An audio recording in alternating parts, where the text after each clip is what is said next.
E tani të dashur me ishte ashtu si që ju njoftova paraprakisht, unë me Jetën tani kemi kënaqësinë që studion të ndajmë me Urim Gjaravina, drejtor ekzekutiv i shoqatës Rilindja Gjelbër, me të cilin do të flasim më në detaje për sa i përket konferencës e cila do të mbahet sot, me temën gjendja e ekonomisë qarkore në Kosovë, arritjet, sfidat dhe rrugët për të ardhmen. Mirëmëngjesi dhe kënaqësi të kemi në studio. Mirëmëngjesi, faleminderit për ftesën. Shumë kënaqësi që sot je pjesë e emisionit edhe që kemi na fol më shumë detaje rreth kësaj konference, po e nisim më një herë pse keni vendosur të organizoj pikërisht tani këtë konferencë për ekonominë qarkore.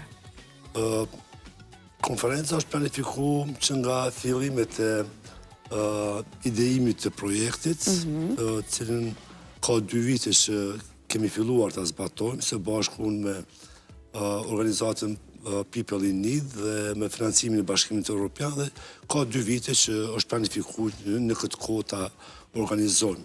Sepse edhe një arsye tjetër është që duam ta bëjmë më të popularizuar, them ashtu, ndoshta idenë e ekonomisë qarkore në Kosovë. Po pse është e rëndësishme që në këtë fazë të flasim për ekonominë qarkore në Kosovë? Ekonomia qarkore është një trend i ri, një model i ri i të bërit biznes në Bashkimin Evropian, sidomos në Kosovë është një gjë shumë e re. Unë tash isha në javën e Gjelbër të Bashkimit Evropian dhe të gjitha rrugët e bizneseve në Bashkimin Evropian të dërgojnë në procesin e ekonomisë qarkore. Prandaj sa më parë që ne në Kosovë të aplikojmë parimet e ekonomisë qarkore, ashtë më mirë dhe ashtë më fuqishëm do të dalim me një ekonomi më të zhvilluar dhe më të qëndrueshme. Po në cilën nivel jemi tani për sa i përket praktikave të ekonomisë qarkore?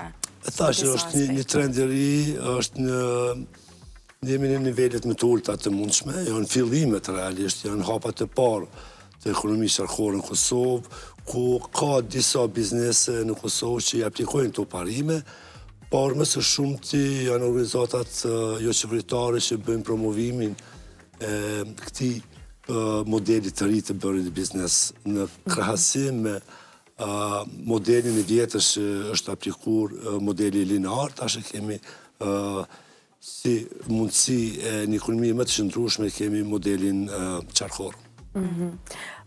Cilat janë disa nga temat kryesore që kanë me u trajtu në konferencë? Në fillim do të kemi prezentimin dhe ulëmtime që janë bërë gjatë periudhës së zbatimit të projektit, ku i kemi propozuar 2 përmbledhje të politikave që kanë të bëjnë me krijimin e një mjedisi më të favorshëm financiar për bizneset që aplikojnë në parimet e ekonomisë qarkore, me propozim që në të gjitha thirrjet për subvencione apo grante që janë nga institucionet e Republikës Kosovës, bizneset të cilat i praktikojnë këto parime të kenë një avantazh, një përparësi gjatë poentimit. Po ashtu edhe një propozim të ri që kemi dhënë është që të krijohet fondi i Gjelbërt apo fondi ekologjik, që është edhe një obligim ligjor i Kosovës, dhe nëpërmjet këtij fondit të përkrahen projektet dhe idetë që aplikojnë metodat të parimeve dhe parimet e ekonomisë qarkore. Tjetër janë edhe 2 panele diskutimi, ku në panelin e parë janë kryesisht përfaqësues institucioneve të Republikës Kosovës, që do të diskutojnë për sfidat dhe mundësitë që ekonomia qarkore i mundson zhvillimin e biznesit, po ashtu edhe në panelin e dytë, ku do të jenë përfaqësuese organizata jo qeveritare dhe të sektorit privat, që do të prezantojnë sfidat dhe të lashët, them ashtu ndoshta, me të cilat ballafaqohen gjatë këtij procesi.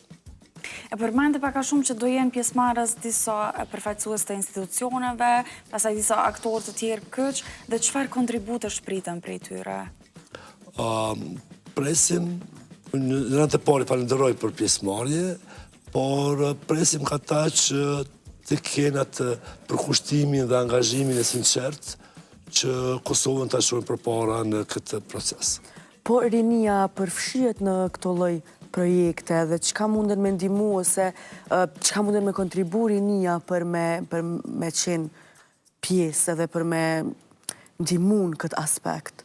Kjo është një proces është shumë i mirë, them ashtu, për rini, sepse kjo e nxit kreativitetin e të rinjve, sidomos në proceset e ripërdorimit dhe reciklimit të mbeturinave të ndryshme, dhe jep një mundësi që nëpërmjet ulumtimeve dhe studimeve kërkimore dhe ulumtuese që ata i bëjnë nëpër universitetet e tyre, të jepet mundësia që të gjenjë një zgjidhje për apo metoda, procese të ndryshme që kanë të bëjnë me ripërdorimin dhe reciklimin e mbeturinave të ndryshme. Okej. Po çfarë strategjish po përdor shoqata në mënyrë që ta ketë t'ja u bëj qasjen më të lehtë qytetarëve me mjedisin edhe t'jenë më të ndërgjegjshëm edhe t'jenë më të vetëdijshëm për mirëmbajtjen e mjedisit në përgjithësi? Po ne si organizat kemi edhe planin ton strategjik zhvillimor, ku kemi 3 shtylla programatike, që e para është edukimi dhe vetëdijsimi mjedisor, e dyta është avokimi për avansimin e politikave mjedisore, dhe treta është promovimi i ekonomisë qarkore dhe ndërmarrësisë sociale. Pra, nëpërmjet këtyre 3 shtyllave programatike ne mundsojmë që punojmë në drejtimin për vetëdijsimin, ndërgjegjësimin dhe edukimin e të rinjve, fëmijëve, të rinjve dhe të gjithë qytetarëve pa dallim. Si munden me u përfshi qytetarët në iniciativat të ekonomisë qarkore në jetën e tyre të përditshme? Është shumë e lehtë. Shumë e lehtë, fillojmë nga shtëpia, nga zyra, nga vendi i punës ku jemi, të fillojmë të bëjmë ndarjen e mbeturinave, të mos i përzim të gjitha së bashku. Ta më shembull, unë në shtëpi, familjen tonë kemë fillu ka kohë që bëjmë ndarjen e mbeturinave, plastike, letrën edhe organike, ato mbetjet që janë kryesisht nga frutat, nga perimet që i përdorim, ku mbi 50% mbeturinave janë këto, dhe ato mund të përdoren shumë lehtë në bujqësi, si kompostim, për lule, etj. Zotëri Xharavina, uroj që gjithçka të shkojë mirë, uroj që edhe konferenca të shkojë sa më mirë që është e mundur, edhe të vetëdijsohemi dhe të jemi pjesë e ekonomisë qarkore, duke e ditë se sa e rëndësishme do të jetë për të ardhmen tonë. Kënaqësi që të kishim në studio. Faleminderit për ftesën, padyshim që konferenca do të kalojë mirë dhe nga kjo konferencë dalim me mesazhe të mirëfillta që qytetarët të aplikojnë ekonominë qarkore. Shumë faleminderit edhe që ishe pjesë e emisionit. Faleminderit.